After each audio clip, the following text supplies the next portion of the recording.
Our next guest writes that the drama has produced one clear winner. That is Satya Nadella. Joining us right now is Reed Albergotti. He's technology editor at Semafor.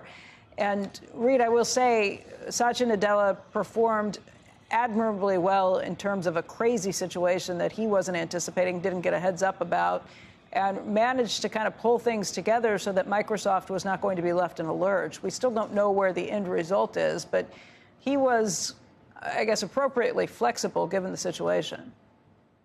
Oh, yeah, absolutely. I mean, this was really bad for Microsoft. They've kind of staked their future on this technology, this company, and it looked like it was all going to be, come crashing down.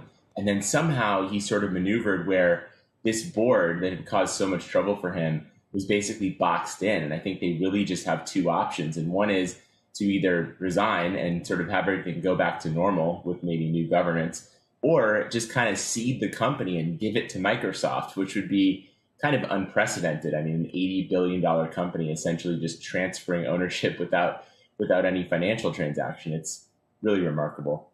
Yeah, I mean, look, this was a weird situation. The one thing it's kind of made clear to me is that OpenAI is no longer going to be a not-for-profit company. Even if you try and put all the pieces back together, Satya Nadella himself saying they don't want this to happen, won't facilitate this happening unless there are changes in the governance. And that basically means you've got to have a profit motive in mind when this is happening. How do you remain a nonprofit or a not-for-profit, a 501(c)(3) or whatever they are, when this is very clearly about the money and about the investors, and hey, we put up billions and billions and billions of dollars for you to be able to do this work, you're going to have to keep us in the loop. Yeah, I mean, I don't know if it necessarily has to not be a nonprofit anymore, because I think it already that is. Would sort of involve. I mean, like the profit motive just won. The not for profit, the nonprofit board said we're going to do things this way, and the investors said no, you're not. Well, I think it matters, who's on the board, right? I mean, Reid Hoffman, who's on the board of Microsoft, was a board member at OpenAI. And we reported earlier this week that he was kind of forced out because he helped found this other, competing AI company. So I think it matters who is on that board. It's kind of a tricky thing in the Valley because there are a lot of people who are, very sort of capitalist, pro-growth people in the AI industry who also really care deeply about this kind of AI safety goal that the board was sort of in charge of overseeing. So I think there may be some kind of happy middle there, but I think it's also very likely that the company will just cease to exist or just kind of fizzle out, over time as they lose employees and funding. Reed, I see it a little differently. I think this is proof that you are not going to have a nonprofit in theory, in reality, whatever you want to call this. This is something that costs tens of billions of dollars to put together. To this point, OpenAI has been able to say, hey, you're going to give us the money, but you're not going to have any control. You're not going to have any say over that. And I think this just lays out what an untenable situation that is for the people who have been putting out the money. They're not going to look at this as basically a donation anymore, that they want to be able to have skin in the game and say this is how things are going to be controlled. So you can call it a 49% stake. You can call it whatever you want. But I don't think you put all the pieces back together and can say, we're just going to pretend that the last 4 days didn't happen. Right. I mean, well, 90% of the employees or something have now signed on to this letter saying they're thinking of leaving, right? So I think they hold a lot of the power here, too. I think the other thing that's sort of interesting here is that this board, which is in charge of like safeguarding this technology for the good of all humanity, and it's part of this effective altruist movement, right, which is very interested in AI safety, has sort of fumbled this. And I think there's now this question of like, are these the people who we want safeguarding this technology? And that sort of brings up this regulation question that Sam Altman has been harping on, right? Do we actually need outside regulators to come in and sort of be in charge of that goal? So I think that's another interesting aspect of this whole thing.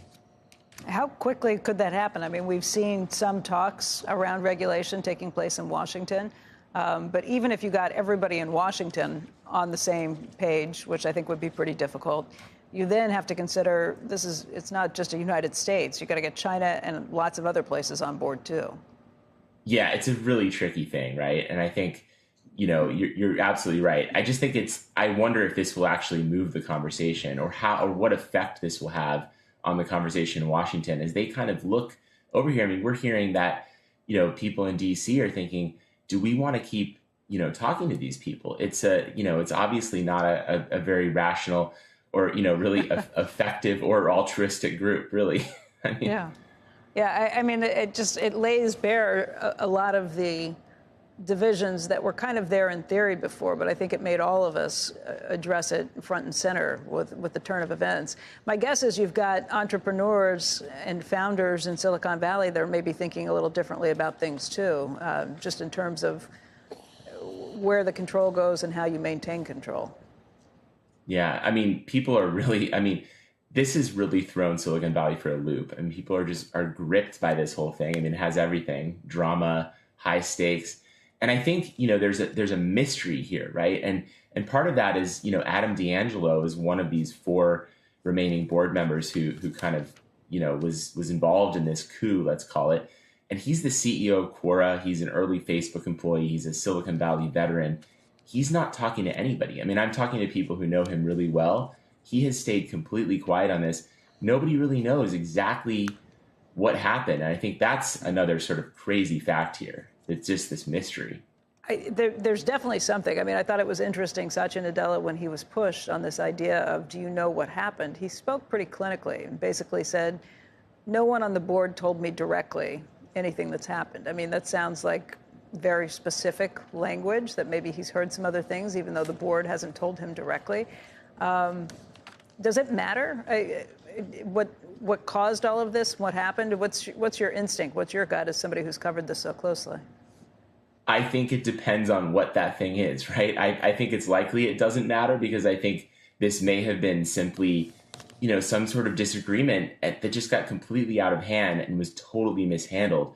On the other hand, there are these conspiracy theories, right? What did this board see? I mean, you see people on the AI safety camp sort of wondering, did they find, artificial general intelligence and freak out?